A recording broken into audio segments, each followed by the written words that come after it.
Halloween's behind us for this year, but this doesn't mean that we have to say goodbye to our cute Halloween stamp sets. There are actually a few simple steps that you can follow to take pretty much any stamp in your stash and try and find ways to use it beyond the purpose it was designed for.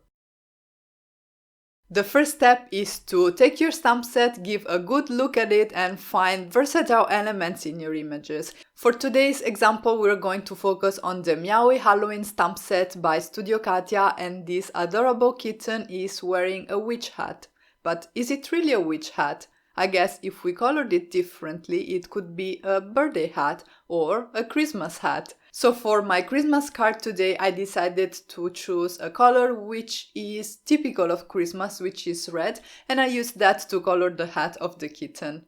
The second step is to add elements that reinforce this new purpose we found for the stamp sets. Call me greedy, but if I think about Christmas, one of the things that comes to mind are presents. So I went through my stash, I found a stamp set with the image of a Christmas present, and I gave it to my kitty to hold. The third step is to create a background for the image that fits the new theme, and in this case I went for an ink blended background that I created with Spectrum Noir Harmony inks and my Studio Katia blending brushes. I decided to use a blue color palette for my background because it's going to complement nicely the red that I have on the hat of the kitten, and it's going to make the image really stand out. I also decided to add a little bit of glitter with my Tonic Studio Glimmer Paste and the Mandala Stencil by Studio Katia, which you should notice is another non-Christmas supply that we used on a Christmas card today. So you can always find creative ways to stretch your supplies. I also stamped and heat embossed some snowflakes from the Snowflakes stamp set by Studio Katia, and these are going to set the scene even more and add to this Christmassy, wintry feel that we're trying to create. The fourth step may seem a little bit obvious, but after all we do need a sentiment on our cards, and we're going to choose one that fits the theme that we chose, obviously.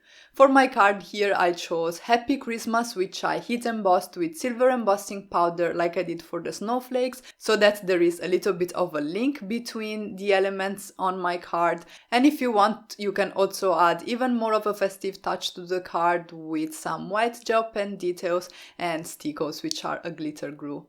I do encourage you to go through your stash, look at your stamp sets and find elements that you can alter so that you can use those sets for purposes beyond the one that they were designed for. If you're looking for more inspiration on creative uses of supplies, here's a video where I show a fun hack that you can use to step up a stencil and create a background that will work great for Christmas cards as well.